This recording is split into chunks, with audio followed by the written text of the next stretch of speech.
Welcome back to another episode of the Pit Lane Yappers. I'm Mox.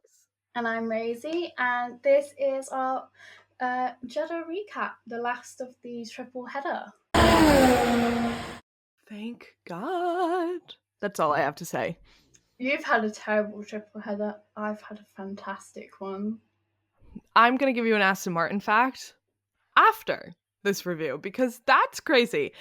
But so this was Jeddah, which is basically, I think they said it was the fastest street circuit, and it's basically Monza with walls. My Jeddah fact is that Oscar Piastri won his F2 championship in Jeddah after he won the sprint there. FP1, the first thing that they said, they were like, welcome back to the third of our triple header. The rumor is Max Verstappen to Aston Martin. Who is saying this? Because Aston Martin is locked in until 2027. Lance and Fernando's contract goes until 2027. Also, the Aston Martin car is shit. Okay, but it's a Dan Fowles Aston Martin car. Yeah, but not a newy one. Like, also, Max has more important things to be worrying about, like a baby. Like, yeah. But the updates that they went over was Sauber has a new floor because they realized their original floor just wasn't working. They also have a new front wing along with Racing Bulls and Haas. And then Ferrari, Aston Martin, Haas, Red Bull, and Sauber have a rear wing upgrade. And McLaren had a new diffuser, and Ferrari, Red Bull, Racing Bulls, and Sauber have different beam wings, whatever that means. I didn't even know those were a thing. They're like, the rear wing is here, the beam rings are like right here. I didn't know they had those. You know, the more you know. First thing to note as well, like father, like son, Oscar's drink was not working. Again, really like Charles, to be honest. The first Mercedes to go out was Antonelli, and I think it was like maybe turn 3 or turn 4, which this track is basically all turns, just some of them are sharper than the others. He came onto the radio and he goes, I have a vibration at my brake. And I was like, great. So this is going to be George like last week. Yeah. And then George came out and said he felt something strange under braking, which does not bode well. Also, they were talking about George's contract and Max possibly going to Mercedes because Toto Wolff would never let Max Verstappen slip twice. However, that's why he upgraded Kimi Antonelli from F2 to F1 because Kimi Antonelli is the next Max Verstappen. But I forgot George doesn't have a contract for next year. I think he'll get one. There's no question. Yeah. I was like, wow. That's why everyone's like, oh, where is George going to go? I was like, what do you mean, where is he going to go? He's going to go to Mercedes. And I was like, oh, I forgot he doesn't have a contract. But George is the only driver to stay in the top 5 for every competitive session so far this season. So all the practice sessions, all the qualifying, and all the races, which baby, is insane. They also, going off of that about George being replaced by Max, they kept saying Lance was going to get replaced. And I get he's not Fernando Alonso. He's not a 2-time world champion. I get it. However, Lance is solely the reason why Aston Martin is P10 in the standings right now. And also, actually, after this week, it could have been changed. I know everyone brings it up all the time, but like, Lance's dad is not going to fire Lance. Also, I find it really funny because, I'll wait till qualifying because they had a stat and Lance's response to that was hilarious. But also Jack doing, I don't know what it was with people against the Aston Martins this week. Guys, Aston Martin is not your enemy. They're their own worst enemy. Like, Aston Martin's doing nothing. nothing to your team. But Jack was, I think he was on like his first or second flying lap, and he was like, wow, that Aston was in the way. Like, what is he doing, mate? Meanwhile, here's like the track, right? Jack's taking the apex like this. Fernando Alonso's halfway off the track already. Well, Where did you want him to go? The wall? speaking of Alpine, that car is not legal. Illegal. 100% illegal. Because Flavio comes back and all of a sudden Alpine's fast. what do you mean Pierre Gasly went fastest in FP1? I'm like, what? Also, Liam Lawson got his first note for not following the race director's instructions. I think it was the pit exit. They don't really understand what it was for. I don't think anything came out of it. I think it was just a area. Yeah. We went into the painted area, but like, is it that deep? Because it's only practice, you know what I mean? Yeah. Like, I get it if it was a race, but yeah, nothing came out of it. Also, who was kind of flying in FP1? Who? Nico Hülkenberg. Oh, yeah. Which it's not shocking that Nico is fast because we all saw Haas last year, like he was fast. It's the fact he's fast in a Sauber. Yeah. He was consistently staying at P5 for the longest time of FP1. And the other cars that were flying were the Williams. Alex Albon, world champion. I do think, though, like, I feel like the commentators, besides Sam Collins, were like, this is shocking from Williams. And I was like, didn't everyone say they're excited for Jeddah because it's suited for the Williams car? And also, like, Williams have been on the up and up for quite a while now. Yeah. And now they have Carlos and Alex to actually say, like, oh, this is what's wrong with the car. It's not like it's Franco who's like, this is my first time driving an F1 car. This is fun. Or Logan, who's been told, hey, you're going to sit out this race because Alex needs your car. Hey, we're going to give you different specs, so don't tell us anything because we know it's going to be bad. Like, yeah, exactly. They're finally getting even cars, so all in all, FP1 was pretty nondescript, really. Besides Pierre Gasly P1. Yeah, aside from the illegal Alpine, it was pretty... When I tell you, I checked the results and it was Alpine P1. I was like, I'm sorry? Was there a red flag? And they only had like 5 minutes of time? What? Like, but no, he was just, and like, this is not to like negate how well Pierre can drive. It's just the fact Alpine has been struggling for the longest time, and all of a sudden they're crazy fast. So either Paul Aaron really knows how to give feedback in the simulator, or Flavio comes back and Paul Aaron and their million other reserve drivers. But that was it for FP1. So FP2 was cooler. Was cooler. Apparently Bortoletto had a fuel leak. Yes. And couldn't run. Did not notice that when I was watching. And they said it really quickly and then never touched on it again. So, and like, Sauber does nothing. So I didn't even know that until qualifying, where they're like, Bortoletto had one less free practice to get comfortable. And I was like, I'm sorry? He what? Well, traffic was an issue in FP2. Alex Albon was impeded by Lewis, and Lewis was called to the stewards afterwards.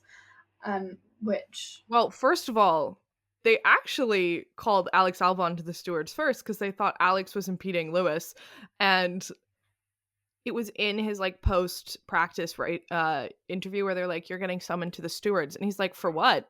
And they were like, because you impeded Lewis. And he goes, no, Lewis impeded me. He was like, what is going on? And then they like said, actually, we're calling Lewis, but there was no further action. But also, why are you getting called to the stewards over something in practice? I don't understand. Maybe it was like saying, no, never mind. I was going to say maybe it was like, how can we improve this race? But I realized it's the stewards. They're never going to ask that, especially of Lewis Hamilton. But like, It's practice too. Yeah. Also, we did have a yellow flag.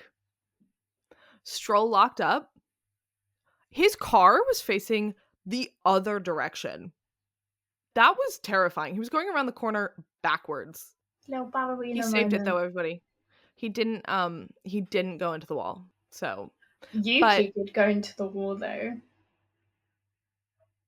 that isn't that exactly where Max crashed his Red Bull? I think they said it was exactly In where Max crashed his Red Bull. And they're like, maybe that's a weak spot for the Red Bull. And I was like, maybe the Red Bull is just not a good car anymore. but Yuki broke his suspension when he Yeah. like hit, and then it sent him into the wall. Yeah. Obviously, not a particularly good weekend for Yuki overall. No. I will say there was a lot of issues with the cars, and I don't want to say staying on track, but keeping the cars under control. Gasly came onto the radio and he's like, I can't brake. I was like, all right, this is the Alpine we know. This is the Alpine we know. And then Ferrari wasn't, I think it was Lewis who came on the radio and he's like, these soft tires suck. Like, these do not work Yeah, at all. Lewis is really struggling to get to grips with the Ferrari. They told me Lewis Hamilton would make Charles Leclerc look bad. Yeah. And then Yeah. also, a little fact about the cars was all of them seemed to be quite low this year, like when they were in, Bahrain for winter testing, in Australia they were like they're a little bit lower to the ground. So it's going to be very interesting to see like what a car does when they go over a lot of curbs.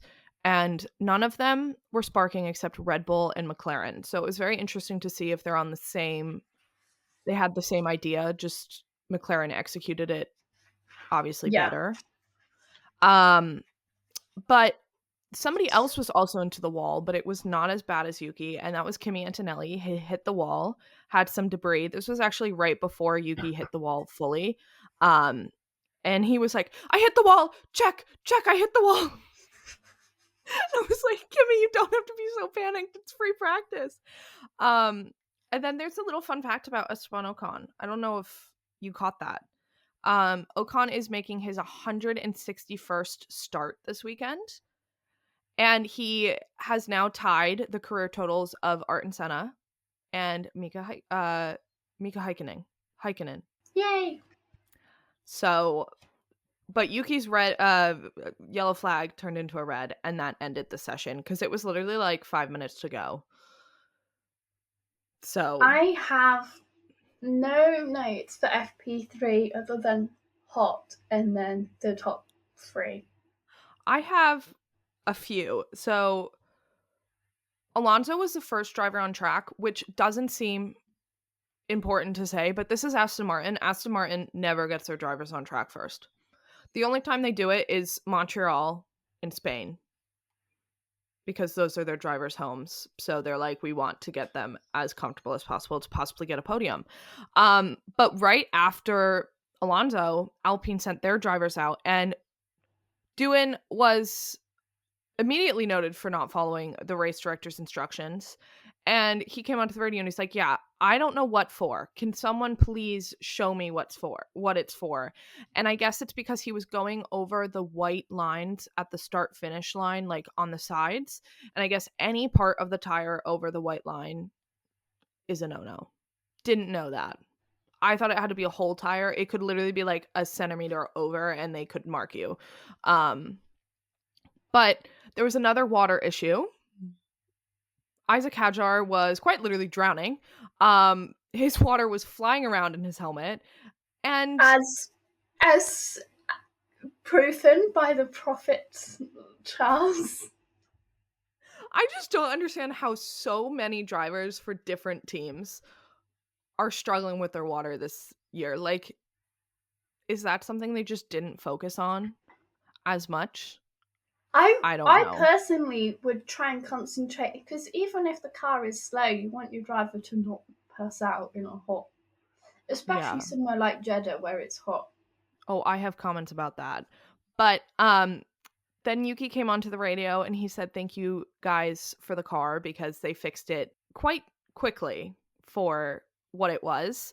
And um right after that, Oscar Piastri was coming around a corner and he went, "Is this guy blind?"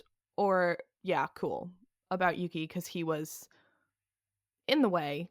I Oscar was get being sassy on the frustrated. radio this weekend. I get being frustrated. I do, because you're on a flying lap and someone's in the way. However, Yuki physically couldn't move out of the way anymore without being in the You wall. you could not champion Sebastian Vettel then be mad at Oscar when he's sassy on the radio. No. I get why, but I was just like, dude, really? Yeah, like, out of every corner he was complaining about, that's the corner. I was like, dude, maybe wait till it's a wider corner where they could actually go off. But that's all I have for FP3. Qualifying in Well, Q1. yeah. I know your Um, stat. Do you want to go? what's my stat? Lance Stroll broke the record for the most Q1 eliminations. Was that not Okay, your stat? yeah, that was. I didn't write it down because I'm ignoring that. But did you see Lance's response to that? No. Lance's response was, yeah, and if you put Lando Norris in a Sauber, he'd also break the record. Okay, King. It's true though. Like, people are like comparing him to, like, oh, like, he started just like Max did, and Max is a 4-time world champion. He was in a Williams, an illegal car racing Sauber, and then an Aston Martin. And Well, you expect him to do wonders? well, in Q1, Hajar hit the wall. He's my son, so this is It didn't affect his car though. He hit it very lightly and they were like, there's no yeah. damage to that. But fortunately it didn't really affect his race. Um do you know Gasly who's Sorry, go ahead. Gasly left the garage with a tire warmer on.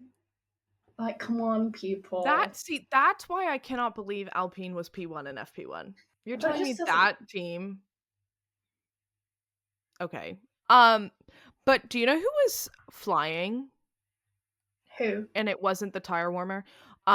Williams. No surprise there. I really thought this was the race that Williams was going to get a pole position because they were Could you matching the imagine? speed. They were matching the speed. Could you imagine a Williams pole position? I'd lose my mind. So a yellow flag came out. Gabriel Bortoleto. I almost said Gabriella. Don't know where that came from. As you can tell, We're I just woke born up. in this together. Gabriel Bortoleto spun, caused a yellow flag quite late in the session. So it caused, obviously, Bortoleto to be out P20, and then it was Esteban Ocon, Nico Hulkenberg, Jack Doohan, and Lance Stroll, which we have to note about Ocon. Ollie Behrman once again out-qualified Ocon. And most teammates would be very frustrated with that. They'd be like, yeah, I don't understand how he's getting the speed, and I'm not. But when Laura Mueller came over the radio and she goes, okay, that's it for qualifying, but Ollie made it to Q2. He goes, yeah, Ollie, go Ollie. He's so cute. He's And so it's sweet. important to note that Jeddah is where Ollie made his debut last year when it was Carlos out with food poisoning. I think it was. What? Yeah. Condolences to Carlos. Um, but yeah, Haas is becoming one of my favorite duos because they're They're just so so cute. cute. I feel like most teams, like Hulkenberg and Bortoleto, are quite iconic too. Like on social They media, quite I know it's the media team, but they are quite funny on social they're media. quite a father-son duo, Hulkenberg and Yeah. Bortoleto, which is Whereas like Ocon and Ollie are like older brothers. brother. Yeah. Yeah. Q2, Kimi Antonelli almost hit that McLaren coming out of the garage. Was like Yeah. that close. He wasn't noted for it, which I thought was really weird because last week Williams was noted for the same exact thing, but with the other car on their team in like FP1 and got fined for it. Whatever. I do not understand the FIA and how they decide that, but whatever. But right after that, it came up that Lawson was noted for an unsafe release, and I was like, what? I thought it was going to be Kimmy, but it was Lawson. Um, and he did get a flying lap in, but he got his time deleted. And so 6 minutes left of Q2. Lawson still had not set a time. So sad. Verstappen Also, hit the did you curb see yeah. and one who just plank checked. Did you Did I see see that? the fact, the Alex Albon fact, because he was flying and they were like, "Oh my gosh, he's going to get his best result in Jeddah." They cursed him. But Alex Albon had never made Q3 in Jeddah. His best qualifying position was P12 in Jeddah. There is also an Isaac Hadjar fact. He is the only driver on the grid to have not experienced a Q1 exit, and this is Which his like lowest. I feel This is like his lowest qualifying so far. yeah, I feel like people said that fact and they were like, that's really impressive, but they're not actually comprehending. It is his first season in Formula One, and that's his stat in the first 5 races Yeah, but in a racing bowl, too. yeah. But out in not FP, Q2 was Ollie Behrman, Isaac Hadjar, Fernando Alonso, Liam Lawson, and Alex Albon, who did not make it to Q3. They literally cursed him. But we do have to note Liam Lawson outqualified Isaac Hadjar only by 2 points, 2 positions, but he did outqualify. I feel like that's going to be a note of all season was Hadjar outqualified Lawson. Lawson outqualified Hadjar. Hadjar outqualified. And then Q3, I was like, oh, this is boring. And It then was immediately boring. after that, a yellow flag turned red. Nobody knew why, except Oscar was on a flying lap. They were focusing on Oscar, and they were like, yellow flag, red flag. They zoomed in, and they were like, that is his teammate Lando Norris in the wall. And it Which looked bad. I was like, how is he not hurt? Like, it looked very bad. I feel like all the crashes this season has looked looked worse than they bad. actually were, except Jack Doohan's. Jack Doohan's was as bad as it looked. But Lando was fine. And I feel really bad for him because he was looking very good this weekend. He has a lot of pressure on his shoulders because he had just a few points between him and Oscar, and he knew that if he didn't perform this weekend, Oscar would most likely overtake him in the championship. But I do feel like people are like, wow, that was his fault. Like, he couldn't control the car. And I'm going to say, yes, he oversteered a bit, but with a car that is supposed to be that good at performing, it should not have snapped that badly when you oversteer just a little bit. Yeah. That's all I have to say.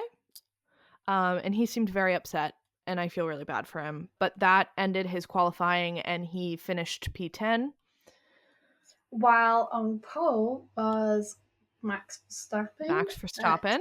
And Oscar Piastri 1/1000th of a second behind him. And Run then it back George. to his first year in F1, where he was 11 milliseconds off Max Verstappen in the 2023 Red Bull. And now he's, And then George was P3 with Charles right behind him. There was actually quite a gap between the top 3 and Charles. What a beautiful top 4. Put me in there right now. But that takes us on to the race. Max was pole position, then it was Oscar, and then it was George. Wow, within the first turn, we had a lot of action. It was Max versus Oscar. Oscar had a very good start. Gorgeous. And Max was off the track and kept his position of P1. Yes. And immediately was noted for, what was it? Was it for leaving the track and gaining an advantage? Because he went off the track, but Oscar was ahead on the corner and got to the apex first. So the corner was supposed to be Oscar's. And he got a 5-second penalty for that a It's while normally later. it's normally supposed to be a 10-second penalty, but because it was lap one, turn one, the stewards only gave him 5 seconds. I would just like to say that if we're really going off the logic that Max gained an advantage there and Oscar did that, then Max should have won the championship in 2021 by 10 points. Because Max did the same exact move at Oscar in Jeddah in 2021 on Lewis Hamilton, and he got a 10-second penalty and points on his Yes, license. well, this is race So, 5. This is race 5. but Jeddah was, I think, race 5 in 2021. But also, like, So I'm just saying the FIA is very inconsistent. Well, Max was told to give the position back. GP came on the radio and said you should give that back, and Max was like, "No, he forced me off." Yeah. But Kimi also went off. Kimi Antonelli also went off, and he gave the position back immediately. He didn't even have to be told. He was just like, "Yeah, that was my bad. Sorry." And while that was going on, there were ex-teammates that went into each other. Yuki versus Pierre. Pierre went into the wall, was immediately out. Yuki did get back to the pits, but he could not finish the race.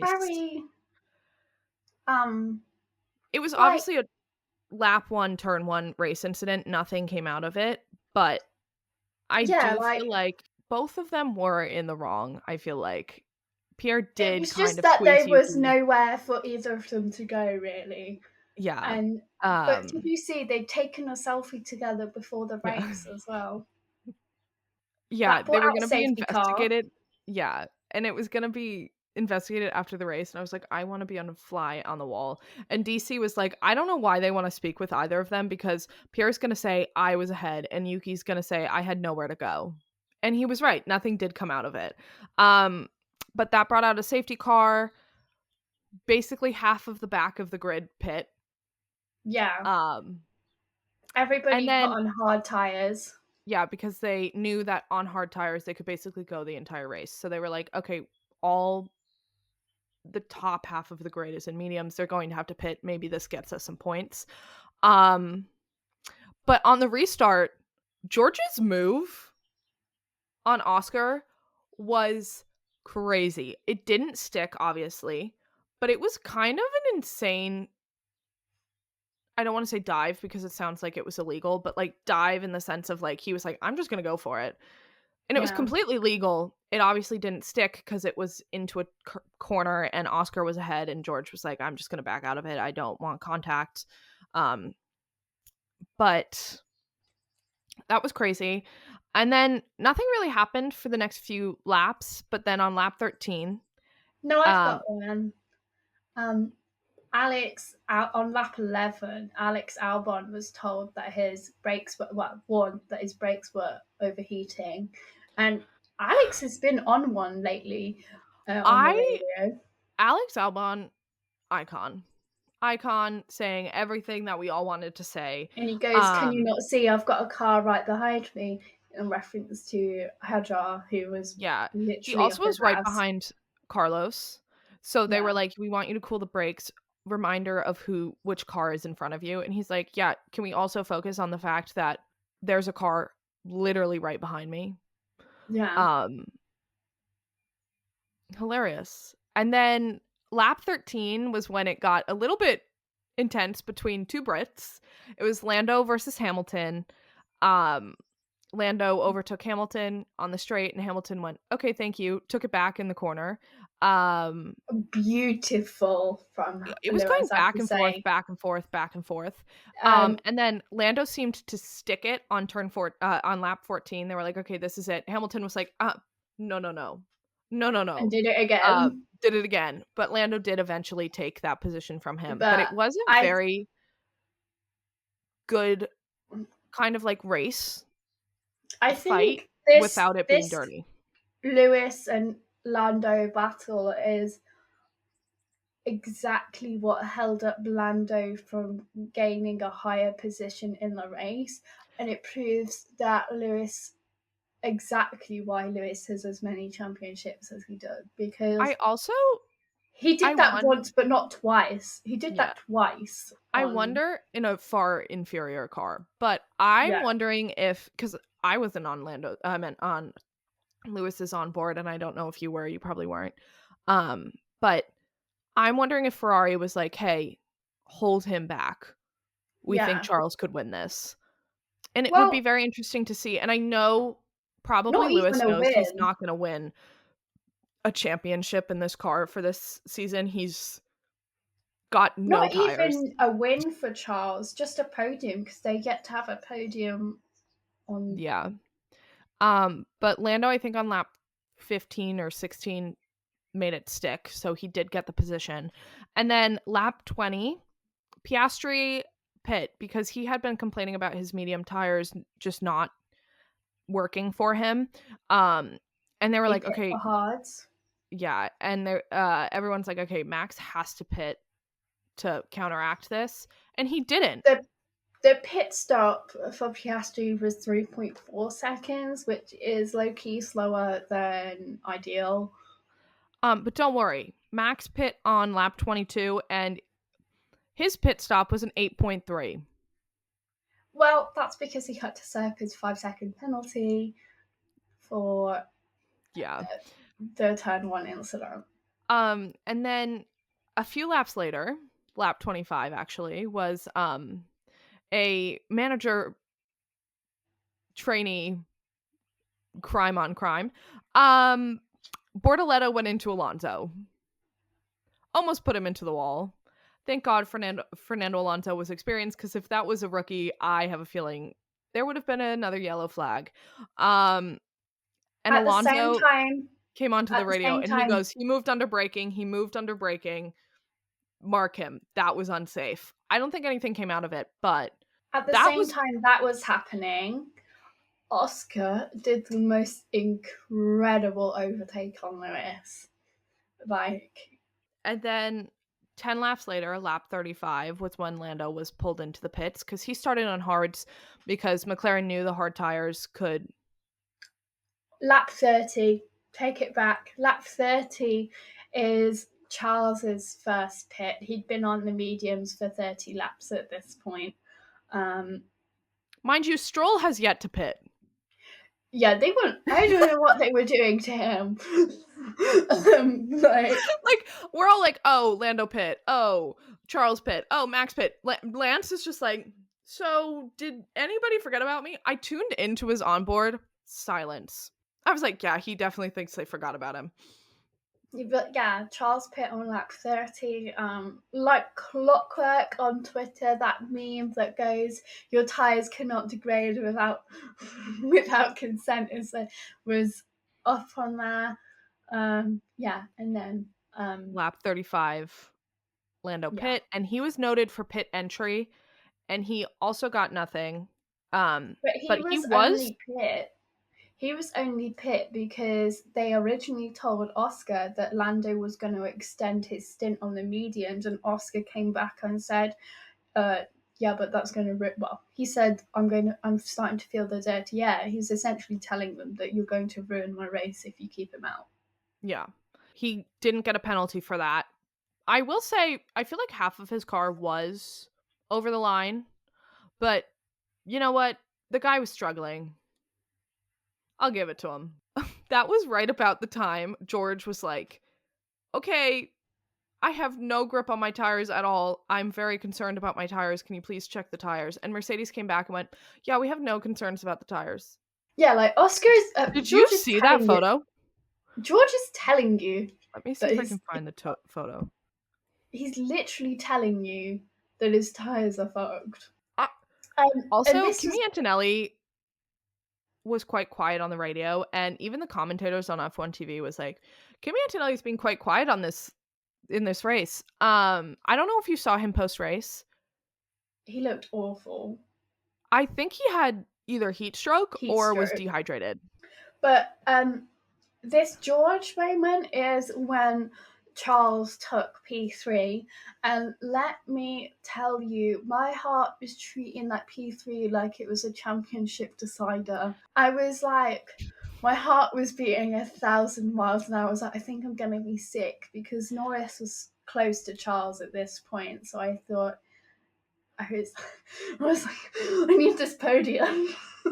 Um, but Max was still P3, P2. P2, and he was quite quiet this race as well. He said Yes, one thing I about think the penalty when they were like, "Okay, you got a 5-second penalty for leaving the track and gaining the advantage." Um, and he said something, and GP came back and he goes, "Okay, yeah, no comment." Um, and even in the post race, he was very short with his answers and yes, no, maybe, maybe mm-hmm. so. And it seemed to happen right after he was pulled into the steward's room. So I don't know what they told that man, but But this podium moved me. the podium was Oscar Piastri 16, P1, 81. uh, Max Verstappen P2, and Charles Leclerc P3. And that means Charles Leclerc has gotten the first podium for Ferrari this season. And on the third day, he rose. But as Ferrari was celebrating their first podium, Oscar Piastri got first, meaning he is officially leading the drivers' championship, and he is the first Australian driver to do it in 10 years. And the last 15. Australian, 15, thank you, in the last 15 years, and the last Australian to do it was Mark Webber, his manager. Oscar Piastri, world champion. Did you Run see? that back. Did you see Mark in the crowd? Filming He was him. like this. He was so You're doing happy. amazing, sweetie. He was so happy. Mark was like, "All right, none of Oscar's family's here. I'm taking control." But Oscar won a sprint race in his rookie season, won Grand Prix in his second season, and now leads the championship in his third. That's a crazy stat. And it might Yeah. not be this season because McLaren still might favor Lando. We're not sure. But he will be a world champion. It's not an if, it's a when. I also, if we go back to in his second season, he was the only driver to complete 100% of laps as well. The penalties didn't stop there because we didn't know Yuki and Pierre if they had penalties because it was going to be after the race. It did come out. There was no further investigation. It was just a lap 1 incident.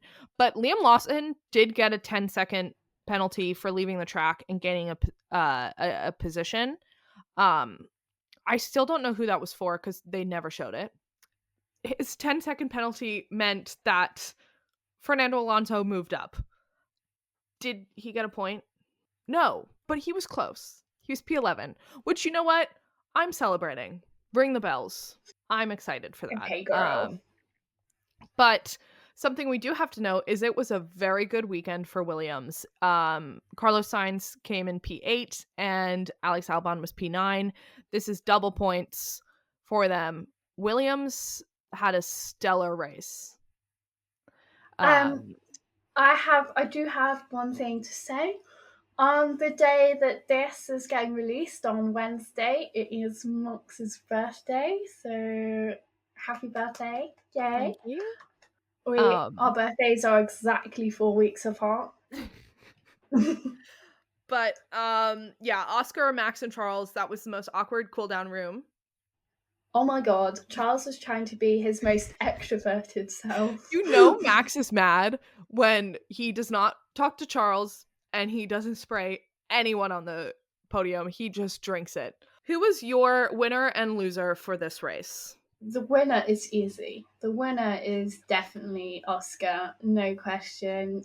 He won the race with pretty much no issue, and he's now leading the championship. Yeah, what is there to say? And then the loser has got to be Pierre. That is exactly my winner and my loser, except my winner is McLaren, because even though they lost Lando in the lead, at least their other driver took over the lead. It wasn't like, oh my gosh, we lost to Max, or oh my gosh, we lost to Ferrari. Like, yeah. It was kind of a win-win situation. If Lando made P1 or P2 and kept his lead, great. If he didn't, they knew Oscar would do it.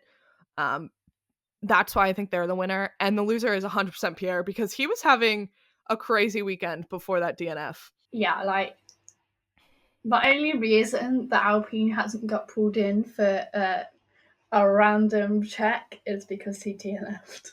But like, there is no way that car Yeah. is legal. And then our winners and losers for the triple header. Winner is McLaren, for sure. My winner is Williams. Because I feel like McLaren is an obvious winner, but they were already on the front foot to begin with. Williams was shocking. My loser is Aston Martin. Yeah, same. They have not scored a singular point in this triple header. So, if anyone knows anything, they know I love Aston Martin. I don't think I could not support them if I wanted to. But if I didn't have Mercedes going for me, I think I would just stop watching. I'm just really hoping Miami is good to Fernando Alonso and Lance Stroll. Fernando, for some reason, loves Miami. He loves the track. He loves the vibes. I think it's because he, at heart, is a partier, and Miami is genuinely just a really big party. He's gotten a podium there before. Praying for it again. I don't think it will happen, but we shall see. That was it for Jeddah. We have 1 week off, and then it is Miami. Who do you think's gonna win? The same person we always say. Piastri, P1. This is gonna be the first race with the big upgrades. The thing is, even if Oscar finishes below Lando, he's still going to keep the lead because he's now 10 points ahead of Lando. Unless Oscar is like 12th and Lando wins. Unrealistic. Like, yeah, but if someone like takes him out, like K-Mag did with Logan or something like that, like I will kill myself. I do think it's going to be McLaren win. I think it's going to be Lando. This was Lando's first win. I feel like especially after Jeddah, he's going to want to win. So yes, it's going to be. We'll see. I feel like it's going to be a Lando win. And if it's not a Lando win, it's 100% going to be a McLaren win, so it's going to be an Oscar win. Because at the minute, McLaren are prioritizing whoever qualifies higher. Yeah. So, yeah. We shall see. But that was it for Jeddah, and we will see you in 2 weeks. Bye.